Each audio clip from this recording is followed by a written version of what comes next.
Generally speaking, the prophets, the messengers God sent to his people, did as God said, but there was one exception: Jonah. God spoke to Jonah. "Go to Nineveh," he said, "and tell the people I know about all their wickedness. In 40 days Nineveh shall be destroyed."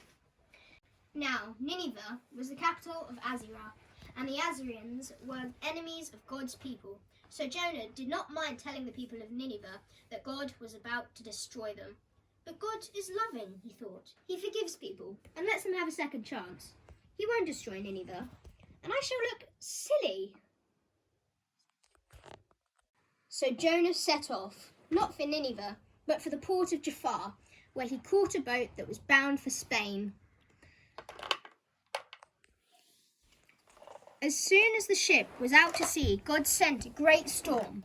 The captain and crew were terrified.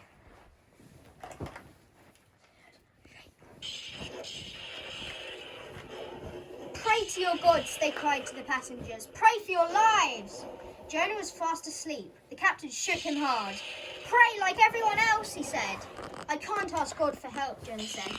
"I've been running away from him. It's God who has sent this storm. Throw me overboard, then the sea will be calm." At first, the captain refused, but the storm got worse and worse. In the end, he did as Jonah said. As Jonah plunged down into the water, the sea grew calm, and on board ship, the men gave thanks to Jonah's God. Jonah thought he would drown. As the waves closed over his head, he called out for God for help. And God sent a huge fish that swallowed him alive.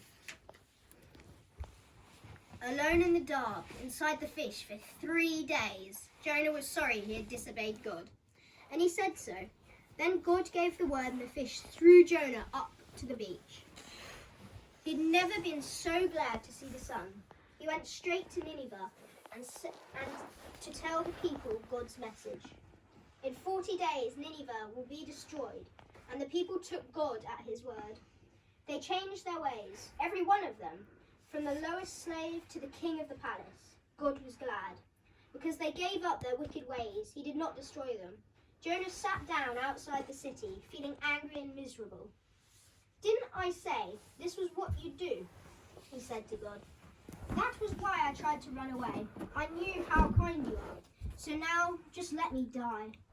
But God didn't let Jonah die. Instead, he made a plant grow up and shade him from the burning sun. Jonah felt better. The next day, the plant died and the sun beat down on him. "I was glad for that plant," Jonah said. "I'm sorry it's gone." "Now you're beginning to learn," God said. "You're sorry for a plant that you did nothing for.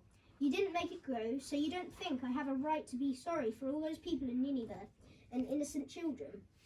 Not to mention the animals. I gave them life, and I go to a lot of trouble taking care of them."